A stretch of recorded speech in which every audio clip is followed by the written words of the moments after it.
Assalamualaikum warahmatullahi wabarakatuh. Perkenalkan, nama saya Richel Alfian dengan NIM 24112111057. Di sini saya akan membahas hasil penelitian saya mengenai analisis pertumbuhan, reproduksi, dan makanan ikan selar kuning Celaroides leptolopis cuvier 1833 yang ditangkap di Laut Utara Jawa. Oke.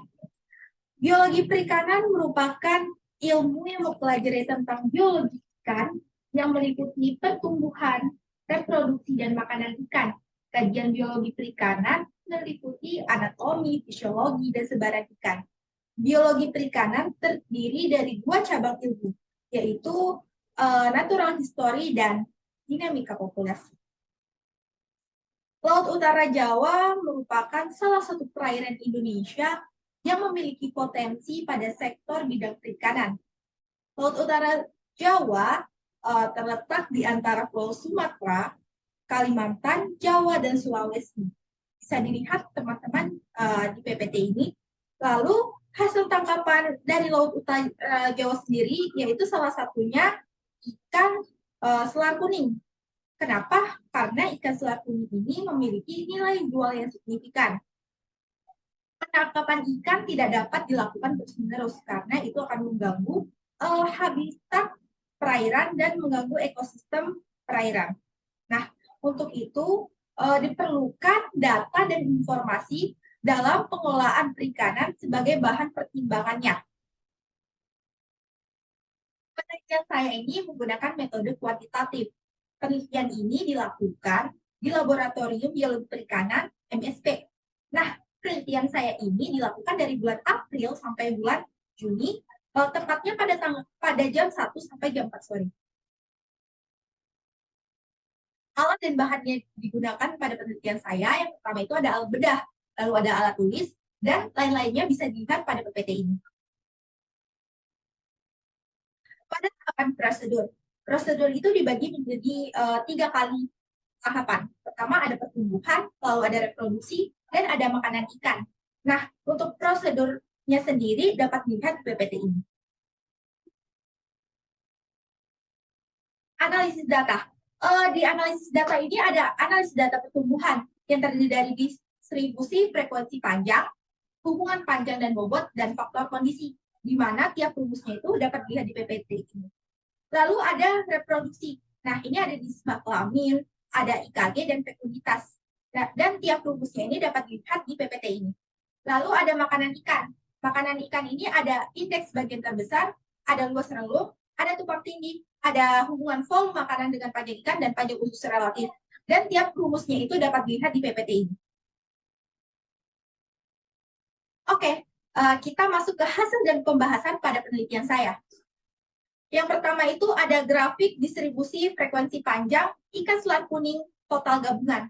Di sini terlihat pada grafik ini puncak tertinggi itu pada selang kelas 111 sampai 122.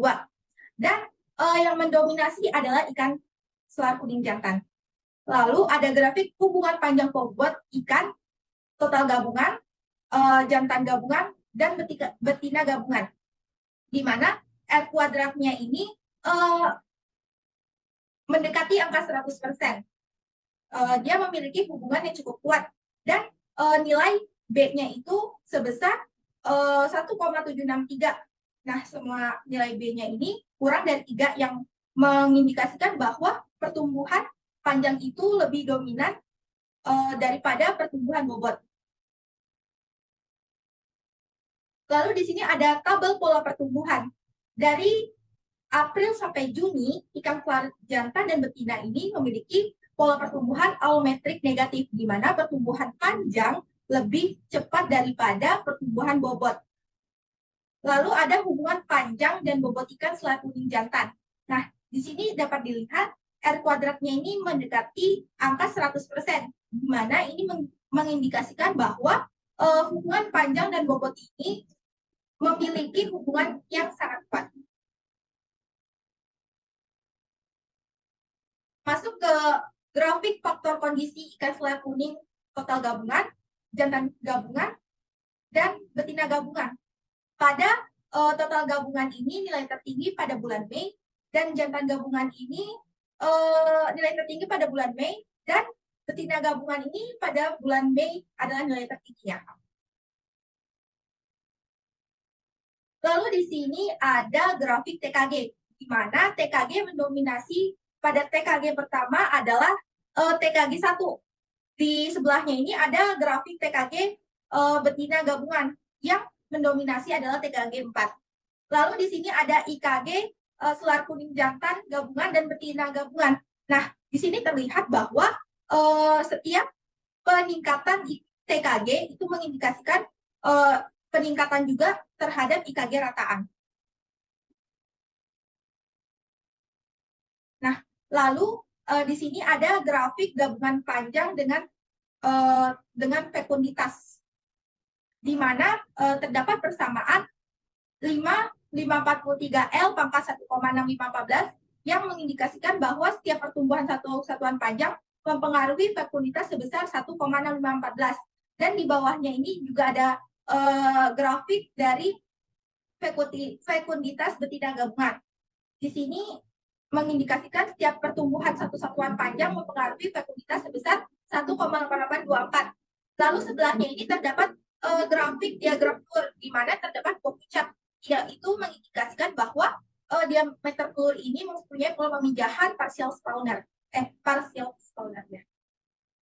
Nah, di sini terdapat dua grafik, di mana yang satu ini grafik IP gabungan dan yang sebelahnya itu IP jantan. Di IP gabungan ini tidak terdapat makanan utama.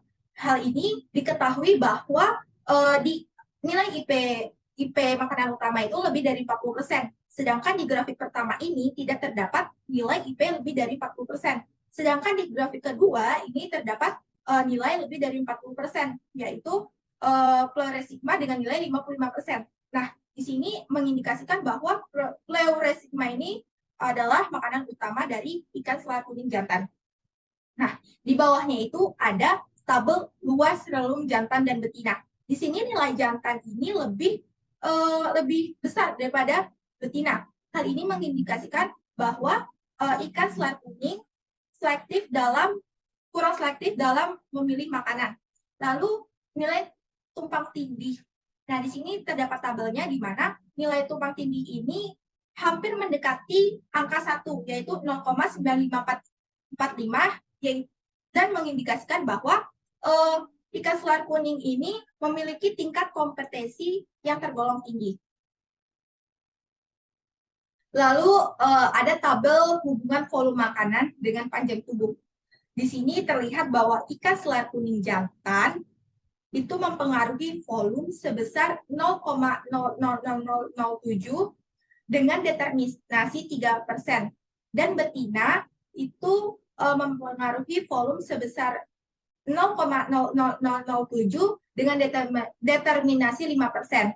Lalu ada panjang usus relatif.